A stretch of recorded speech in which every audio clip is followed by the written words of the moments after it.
chorégraphie millimétrée,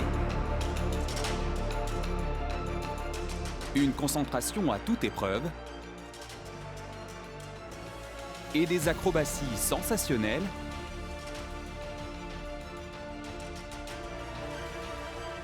à tomber littéralement la tête la première.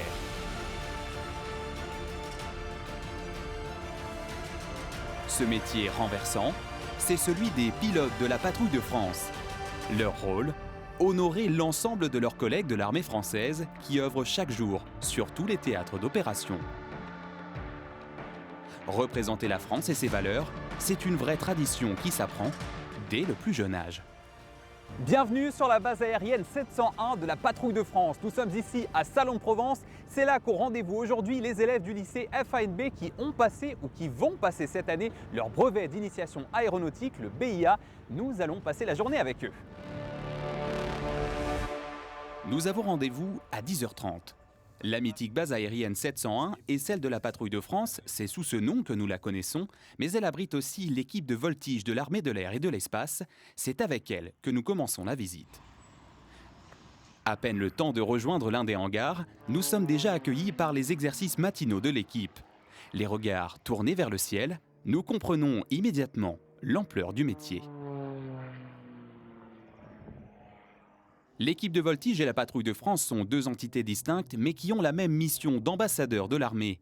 Seule différence, les pilotes de voltige sont des compétiteurs de haut niveau. Comme nous le constatons, leurs vols ne sont donc pas que des vols, ce sont de véritables œuvres d'art des airs. Et parmi les maîtres, il y a le capitaine Florent, 8 ans d'ancienneté dans l'unité. Autour de ces vols, il y a une phase de préparation, donc de briefing.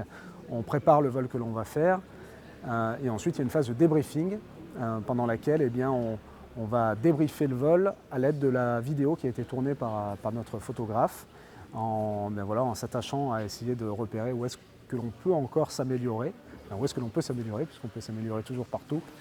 Et puis éventuellement trouver d'autres figures, ça passe aussi par le débriefing. On peut quelquefois avoir fait des mouvements de façon plus ou moins intentionnelle et puis à la fin se dire tiens, ce mouvement-là était sympa, je vais le refaire le prochain coup en le modifiant peut-être un petit peu, et c'est comme ça que naissent de nouvelles figures de voltige. Avec leurs avions Extra 300, 4 pilotes comme Florent passent par ces rigoureux entraînements d'une vingtaine de minutes chacun, où l'objectif est de se préparer d'une part aux compétitions et d'autre part aux grands événements officiels.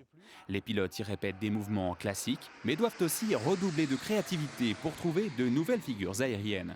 Pour réaliser ces acrobaties, il faut suivre un protocole minutieux où toutes les étapes, notamment en matière de sécurité, sont respectées à la lettre. Un protocole qui tient grâce à différents métiers, et c'est ça que tient à partager le capitaine Florent aux élèves. Ce qu'on leur explique, c'est que dans l'armée de l'air et de l'espace, il n'y a pas que des pilotes, il y a aussi des mécaniciens, des officiers de communication que vous avez vus, puis tout ce que vous n'avez pas vu sur la base, c'est des pompiers, c'est des contrôleurs. Voilà, il y a une multitude de spécialités qui sont là pour faire voler les avions. Donc quand on a un jeune public comme celui-là qui est réceptif et qui pose des questions, ça fait plaisir, on sent qu'on sert à quelque chose, et puis possiblement, ce sont des jeunes que l'on retrouvera ici à l'école dans quelques années. Ça arrive régulièrement, on a souvent des jeunes qui reviennent une fois être entrés sur la base en qualité d'élèves pilotes, qui viennent nous voir en nous disant on vous a vu voler en meeting il y a 4 ans, on a discuté avec vous, vous nous avez donné envie de faire ce métier, on est là aujourd'hui, merci. Donc pour nous c'est génial. Pendant qu'un pilote répète ses mouvements au détail près, un autre s'envole pour sa session d'entraînement, et c'est le moment pour nous de rejoindre maintenant les équipes de la Patrouille de France à l'autre extrémité des 450 hectares de la base. La première patrouille arrive sur la base de Salon-de-Provence en 1937 sous le nom de patrouille de l'école de l'air, car c'est l'école de l'air et de l'espace qui occupe d'abord les lieux et qui dispose de sa propre unité. À la suite de restrictions budgétaires, la patrouille de France est dissoute en 1964, mais l'école de l'air, qui existe encore aujourd'hui, insiste pour pérenniser l'unité. L'année 1964 sonne donc comme une seconde naissance pour la patrouille de France qui continue à s'exercer à Salon-de-Provence encore en 2026. Nous avons la chance d'arriver juste avant le départ des 8 avions pour leur entraînement. Plusieurs modèles ont jalonné l'histoire de la patrouille. Depuis 1981, c'est l'Alpha Jet qui est utilisé. Un biréacteur privilégié pour sa maniabilité, mais connu surtout pour son conteneur, le canon, qui permet désormais de délivrer le fameux panache tricolore. Coup de palette, top. décollage sur 700 mètres contre 2000 mètres environ pour un Airbus A320. Le plan derrière c'est très bien également, très régulier, c'est très joli, ne traîne pas trop à remonter. Là encore, il faut toute une équipe pour coordonner l'entraînement. Celui qui est chargé d'établir le contact et de délivrer les consignes aux pilotes en vol, c'est le capitaine Antoine, lui-même équipier de la patrouille de 2009 à 2013. Et voilà.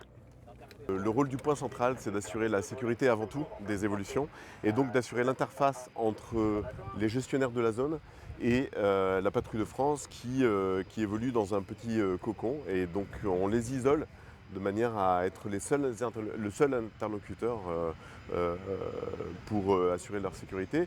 Mais également, on les accompagne dans l'entraînement et on essaie de corriger en temps réel les positions des uns et des autres de manière à ce que le leader et les équipiers approchent la perfection à l'approche de l'été. Top, 6 sentiers 3-2, on y va, bouclé.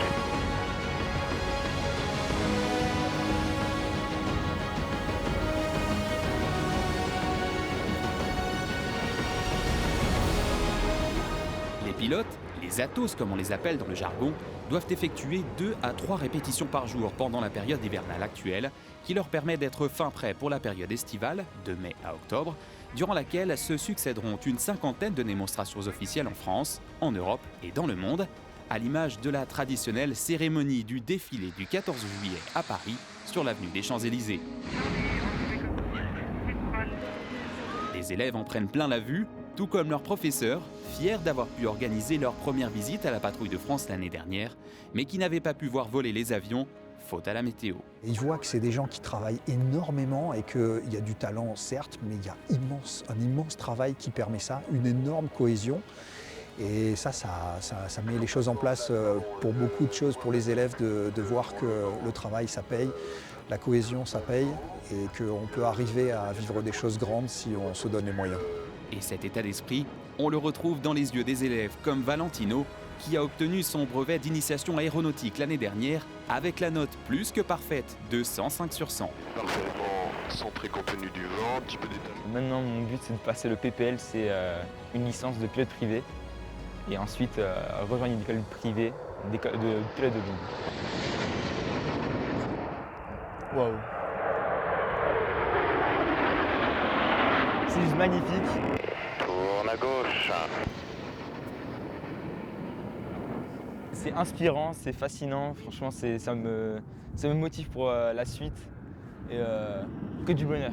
Comme d'autres de ses camarades, Valentino continue à suivre les cours de BIA, même après avoir obtenu son diplôme, porté par le soutien sans faille d'un professeur passionné envers ses élèves jusqu'au bout de leurs rêves. Voilà, c'est juste magique, il n'y a pas grand-chose d'autre à dire. Pour sa part, son rêve est maintenant de faire venir la patrouille de France dans le ciel de Monaco.